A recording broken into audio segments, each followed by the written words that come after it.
Entre essas belíssimas máquinas clássicas, trabalha o Mário AV, um dos mais conhecidos designers em Macintosh do Brasil. Hoje nós temos uma entrevista com ele aqui no Universo Binário.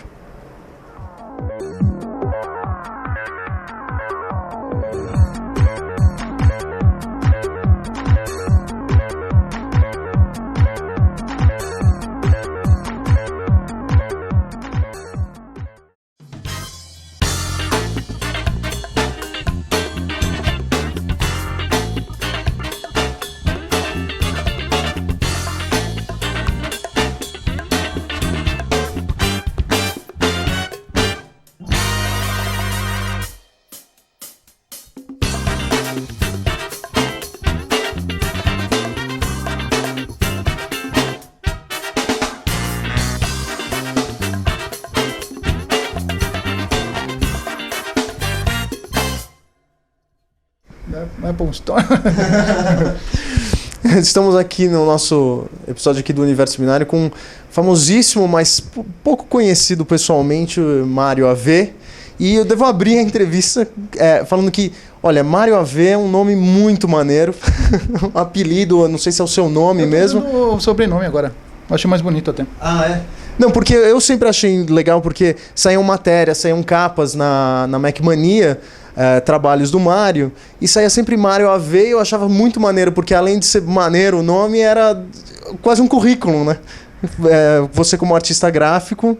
É verdade, isso foi totalmente sem intenção, né? Porque sai das iniciais do nome mesmo. Mas ficou um trocadilho bacana. Isso aí foi quando eu trabalhei na Folha, antes de mexer com as coisas da Mac Mania, né? Onde eu fui co-editor, né? 8 anos, assim, que passaram que nem um sopro, né? Justamente uma época bem interessante na história da informática, né?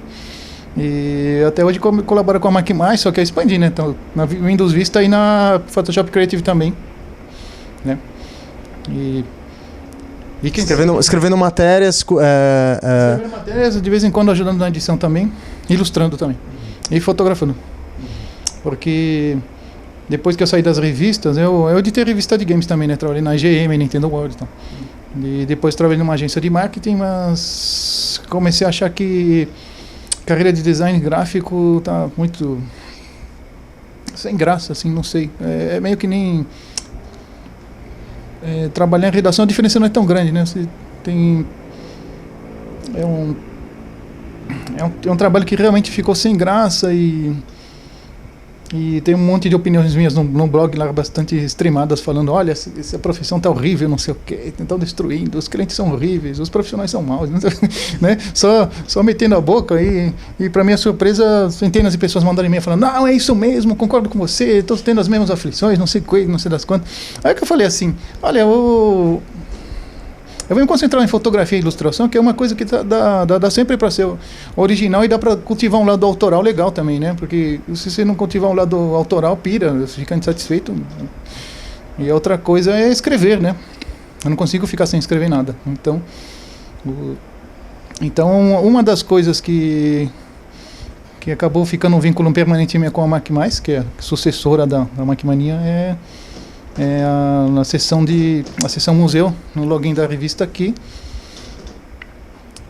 apresenta todo mês alguma coisa da tecnologia de ontem para o pessoal que está chegando agora, que é uma quantidade muito grande de gente que está pegando agora isso, né? Pegando a coisa andando e tem interesse em saber como é que chegamos onde estamos agora.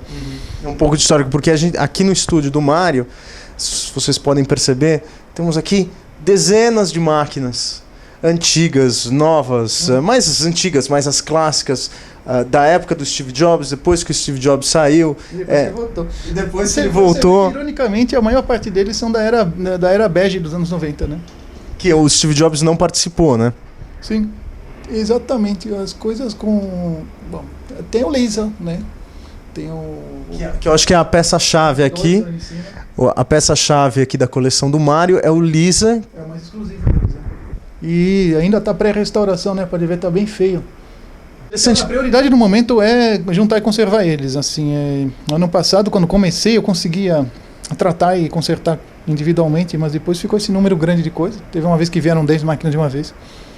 Porque é o seguinte, né? Eu usei os meus contatos no mundo Mac para avisar, Se você está querendo se livrar desse equipamento antigo e que você gosta, aqui tem alguém que vai apreciar, tomar conta deles. Né?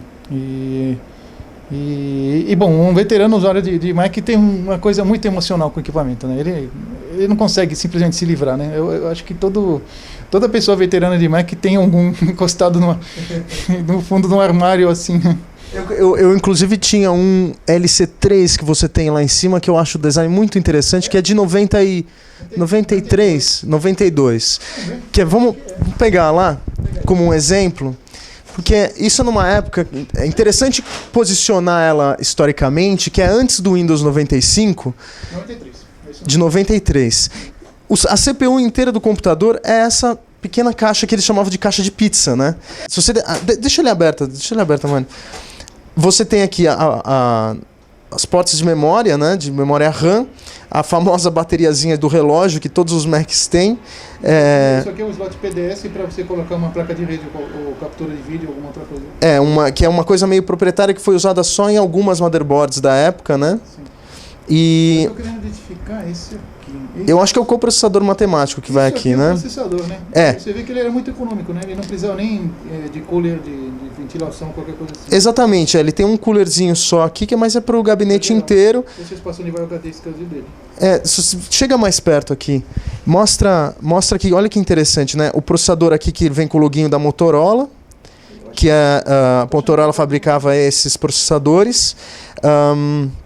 Essa saída de áudio é uma saída de áudio 8 bits, né? Mas não é blips e blops, é áudio 8 bits, né? Parece que a máquina sempre processou o áudio em 16 bits e a saída era em 8, 16 estéreo internamente, né?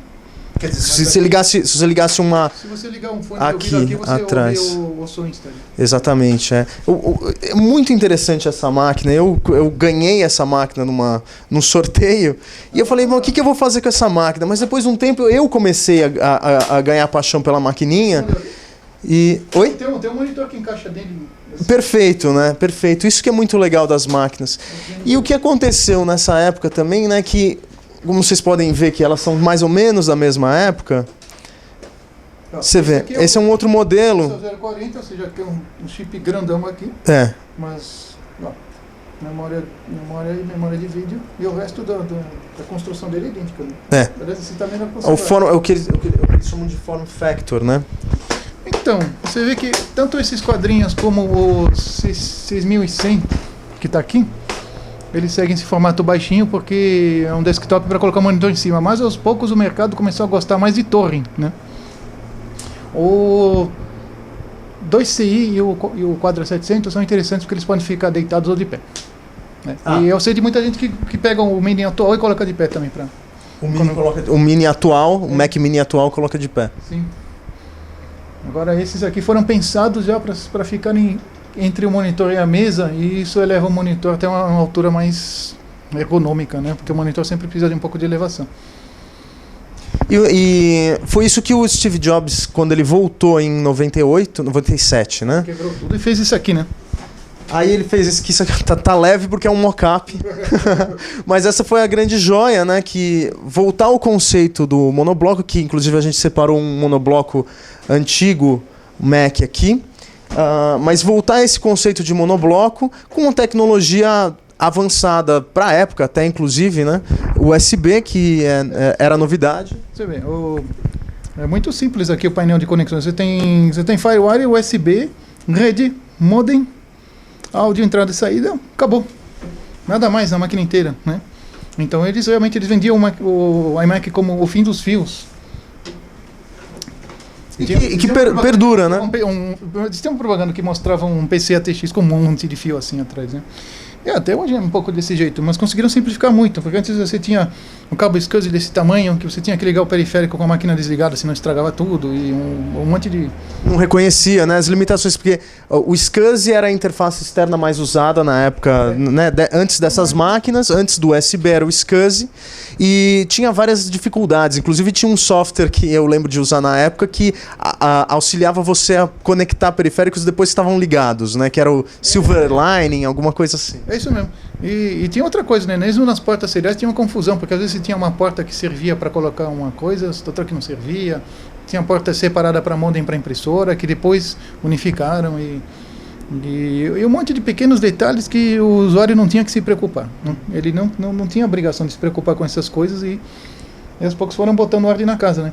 É interessante que assim, a interface de conexão USB foi inventada pela Intel e quando a Apple adotou, assim, tinha acabado de ser criada e no mundo PC pouca gente conhecia. Então a Apple, com o enorme sucesso do iMac, impulsionou e consolidou o USB como uma interface universal para periféricos para a indústria de informática inteira, de uma vez só. Essa incrível influência que a Apple tem, que é muito maior do que números, né? Quando começam a falar em market share, não, mas por que a Apple, não sei o quê. Eu falei, a influência dos caras é estupidamente maior do que esses números, né? É uma coisa muito interessante. Em convenção de software livre, você vê os gurus de Unix, Linux usando de monte MacBooks, monte. Porque é uma máquina flexível o suficiente para rodar o que ele quiser e já sabe que o hardware é bastante bem construído também. E às vezes é uma preferência clara dos caras muito geeks, assim. Nos últimos anos vocês têm visto um monte de maçãzinhas, né? Onde se junta nem que sempre tem maçãzinhas. Eu tenho muitos amigos que trabalham no Instituto de Física da USP e todos eles estão começando a adotar Macintoshes por essa versatilidade e confiança. Também, né? Qualquer Macintosh roda Windows perfeitamente. Roda Windows lindo, né? E até ao mesmo tempo que o macOS. Eu tenho um amigo que comprou o Mac, simplesmente limou fora o macOS e colocou o Windows. Né? Roda Windows direto no Mac. Porque é um hardware confiável para fazer isso. Né? Existem até os radicais que falam que o desempenho é até melhor. Vamos conversar um pouquinho também sobre o início do seu trabalho. Quando você, como artista gráfico, quando você começou a trabalhar com artes gráficas e se já foi com uma ferramenta de informática? Isso é bem interessante. Isso é bem interessante porque eu estava fazendo eletrônica para virar um engenheiro de eletrônica, né, ligado à eletrônica digital. Aí entrei numa empresa que fabricava equipamento digital para comunicações, que era super vanguarda ainda, né? Que época era isso? Finzinho dos anos 80, 99, 90, por aí. E dentro dessa empresa o patrão era um cara bastante visionário, assim, era um cara bem bacana que ele sacou que seria muito interessante investir o quanto antes em computação gráfica. E já com um pouco de intenção de criar um negócio paralelo, né? Envolvendo computação gráfica. E quando você falava em computação gráfica, você pensava em máquinas como Cytex, VAX, né? Supercomputadores, e computadora Pixar. Mas o que a gente tinha lá? Tinha um PC XT de 8 MHz, né? Que rodava um programa chamado Storyboard da IBM, que seria um pouco como um Flash, naquela época totalmente baseado em pixel. E depois evolui para outros PCzinhos, aí apareceu o DTP, a impressora laser, o Ventura Publisher, né, que foi o primeiro programa de TP que eu botei. Comecei a fazer a documentação eletronicamente, comecei a fazer designs de equipamentos usando o Paint, que não era esse Paint que temos no Windows, era uma versão mais avançada, apesar de ser nessa época, né. Senti falta de um programa de vetor, comecei a ver muitas matérias nas revistas sobre programas de vetor, que basicamente eram os que a gente conhece hoje, né? Illustrator, Freehand, Corel e mais uns 2 ou 3. E falei, isso aqui seria interessante de botar uma, mas ainda não consegui. Mas aí eu já estava fazendo toda a editoração eletrônica, então passou um tempo, quando eu saí dessa empresa, fui para trabalhar já numa revista fazendo a edição dela. Só que aí era uma mistura de editor de texto e de arte, que é uma coisa que sempre fui depois disso, né? Isso na época em que a gente ainda não tinha poder de computação para incluir fotografias dentro das revistas. Você tinha que indicar para o birô que ia fazer o fotolito mais ou menos como seria a foto na diagramação. Isso é final dos anos 80, começo dos anos 90? 92, porém. Eu trabalhei na revista Náutica, que é uma revista que até hoje está super bem aí, e o dono também é a mesma coisa, um cara também com uma visão mais ampla, e ele deu um jeito de trazer um monte de Macintoshes e ele equipou toda a redação com Macintoshes e até o contabilidade e o financeiro era tudo com Mac. Você tem um modelo que era usado lá na época? A gente usava o 2CI e o Classic 2. Né? Então, tudo rodando PageMaker 4, sistema 7.01, que já tinha um gerenciamento de fontes bacana, então era muito agradável. Também era isso, para fazer a saída para fotolito, a gente não tinha saída direta, imprimia numa laser de alta qualidade, então o birô tirava foto daquilo, era meio maluco, era uma coisa híbrida, né, do digital com analógico. Depois fui para a Folha de São Paulo, que já era totalmente digital. Eles tinham feito a transição total para digital há pouco tempo. Então, era um monte de Macs também na editoria de arte, que é um núcleo dentro da redação, né? Ao redor da arte ficam todas as editorias lá na redação da Folha. E eu fui lá para ser infografista, desenhando no freehand. Então também era uma rede fantástica de computadores com um monte de profissionais, e a gente tinha muito passa a bola um para o outro, era um trabalho de equipe muito bom. Aí fiquei 2 anos na Folha. Aí apareceu a Macmania. A Macmania apareceu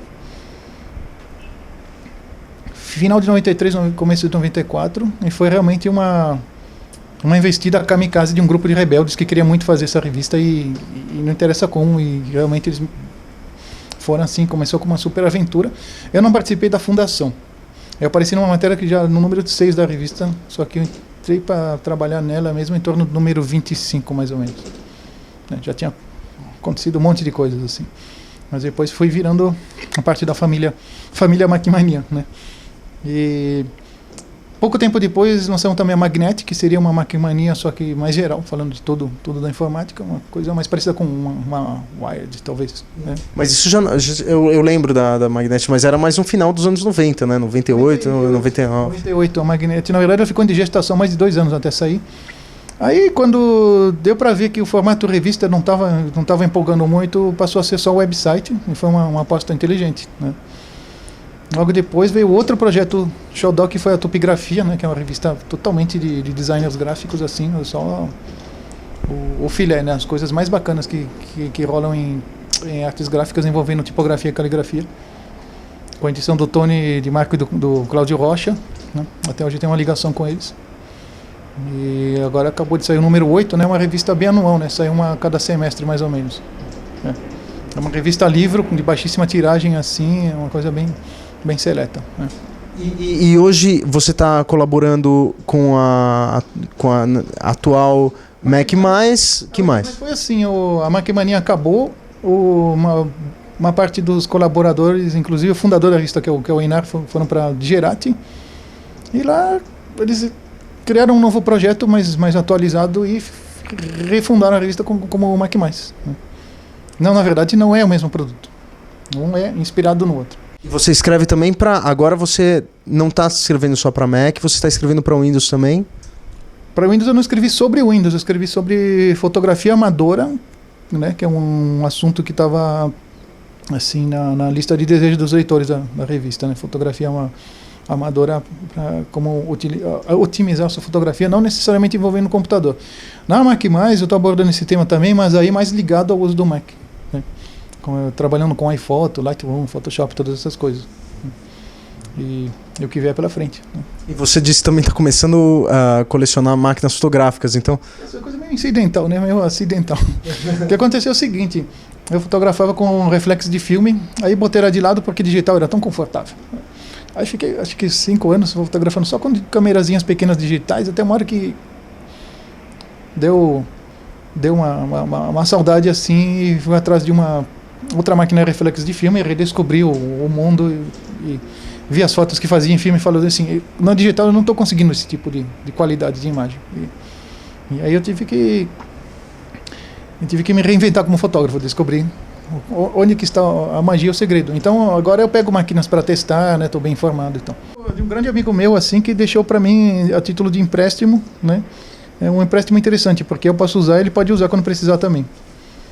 E essa máquina aqui é um tipo de um Macintosh da época dela, que é a Canon T90, que tem um monte de características revolucionárias no design dela, que influenciaram todas as máquinas desde então, né?